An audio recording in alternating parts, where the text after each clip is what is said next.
biggest learning language disabilities facing public schools across the United States is dyslexia. And today we're going to really dig deep into the topic, and I'm joined by Amy Rhyne and Amy Ferguson. Amy Rhyne is our new dyslexic coordinator, and Amy Ferguson, who we did a show with last year, is our elementary education curriculum director. Did I say that right? That is correct. Well, ladies, thank you so much for taking time out of your busy day to join us. And as I've done some research, 1 in 5 students are diagnosed with dyslexia. How are we as the Tupelo Public School District now tackling that issue? Okay. Well, we have for many years been screening for dyslexia in grades K and 1. So the state requires that you screen your students in kindergarten and first grade, looking for students who may have dyslexic tendencies.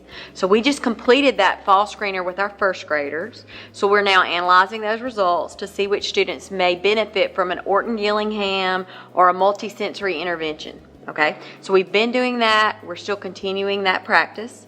We have Barton Interventions, which is a certified dyslexia therapy that we have some students participating in grades K through 5. And that has been our primary mode for interventions for students who have dyslexic tendencies. We've been doing that around 5 years as well. Although we found some students who really just needed certified dyslexia therapy because, like you said, 1 in 5. So if we have a growing population, then we have a growing need. Right. So we now have hired Amy Rhyne, who is our dyslexia coordinator, who will help oversee the Barton interventions, but she will also provide certified dyslexia therapy to our students who are in grades 3 all the way to grade 8. So we're really zoning in those middle grades for students who are still showing that they have dyslexic tendencies and trying to have a 2-tiered approach. So we still have Barton in grades K through 2. That's usually where we are first finding out about issues. Oftentimes that will meet their needs. But if we have a more strategic need, then Amy Rhyne will be here to offer therapy for those students. When it comes to the learning language disabilities, just because one child may be behind another doesn't mean they have dyslexia. So what is the process? How do you determine that? How do you get parents? Do you meet with the parents and then you go through the testing process? Kind of take us through that role. Okay. Well, these students that we have screened for the dyslexia therapy program have 504 plans with formal testing of dyslexia. So that's the route that we took with those students, and there were approximately 38 students from grades 3 through 8 who met that criteria. Yes. So when you're talking to parents, what are some tendencies you're telling them to look for in their student? Yes. Well, there's poor reading and spelling abilities there, as well as difficulties with accurate word recognition, as well, laborious reading, things like that. And it's a foundational deficit in phonological awareness. So when you're working with the teachers, kind of how do you instruct them to be on the lookout? Hey, this child may be going down this road with dyslexia. Do you tell them to look for the same type of symptoms? Yes, sir. It's, like I said, it's that deficit with phonological awareness and like manipulating sounds, taking away from sounds, and things like that those are key factors in determining. So when a child is then diagnosed with dyslexia in our district, what's the next step in the process to help them with their education? So as parents and our teachers as well, we have a response to intervention services. So multi-tiered systems of support. Under that, we have RTI, which stands for Response to Intervention, and students who struggle in any subject area, reading, math, even behavioral concerns, we can offer further tutorial services. So when we see these needs, the first thing we're going to do is try an intervention. And we're going to monitor their progress over time and see that if the intervention is meeting their needs. If, though, a parent has an outside diagnosis of dyslexia, sometimes they will have gone outside and had testing done, and when they bring that in, we would provide that student with a 504, look at them through that lens, and then they would be receiving therapy from Amy. The first step is always letting us know what you're seeing, because every child's different and every need is different. So we don't have blanket approaches to fit all. So we're going to look at symptoms. That's right. So we're going to look at each student, what we're seeing. Mainly, we want folks to know that dyslexia is not. There's a lot of myths about dyslexia. Yes. It's not just reading things backwards or seeing things differently. It's mainly a phonological deficit. So, and that basically means they're not hearing the sounds. They're not able to segment words. Rhyming is an issue or concern. Their fluency is very slow. And often these students have a high IQ. And so it's a mystery. They call it a mystery disorder because the student will have a high IQ and there's still some reason they're not reading well. And so it's a mystery. What is going on? And then we really look at that. Could it be dyslexia? So there are procedures in place to have students tested for dyslexia through the schools, for students to be evaluated for multiple learning disabilities. But we have systems that we'll go through. So we just ask parents to let us know what they see, talk to their schools, and then we start procedures from there. Do the parents have to initiate this? No. Or can teachers, if they see, hey, this may be a trend, they can? It can be initiated from parents, from teachers, from administrators. Anyone that works within the school building or works with the child that notices an issue can refer them. They would refer them to their school RTI coach. So every school has a chairman. If they let their counselors know, their counselors would get that process started.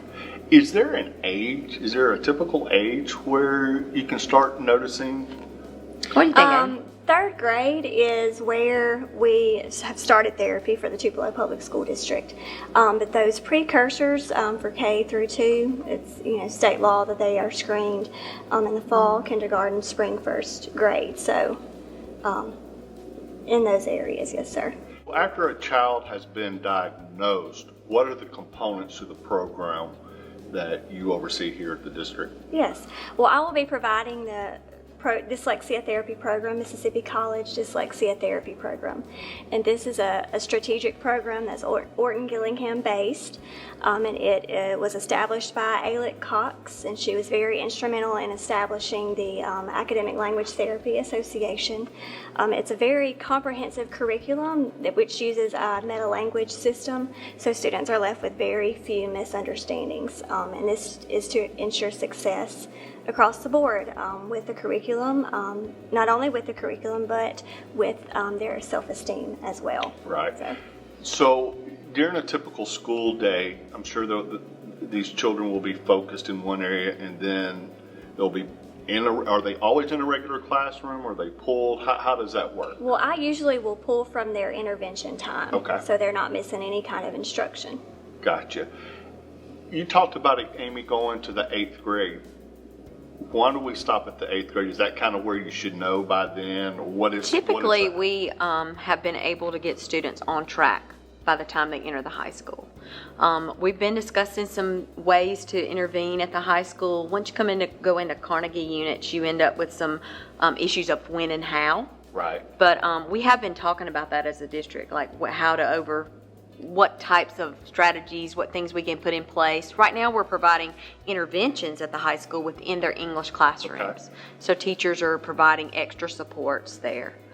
I do want to note that as a district, we put phonics first in all K through 2 classrooms as a part of our core curriculum.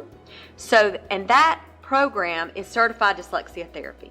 So all students in Tupelo schools from kindergarten through 2nd grade have a 30-minute section of time where they're getting therapy to try to keep our numbers of students, because oftentimes misdiagnosis comes from lack of instruction. Gotcha. So we want to make sure we have a strong core curriculum so the students that show tendencies are showing tendencies because there's truly a concern rather than just a lack of instruction.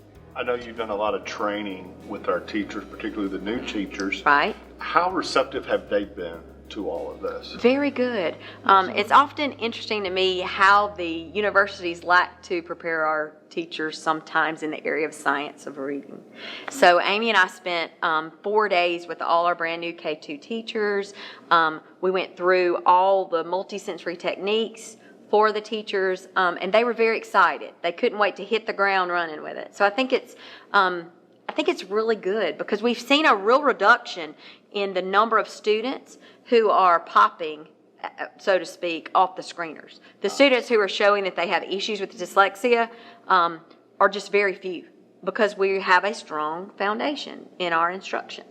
So once a child is diagnosed, when can parents and teachers start seeing a change in their learning? I mean, I don't want to say results, but when will the results of their extra time with Amy or their teachers or whoever, interventionist, how long does that usually take?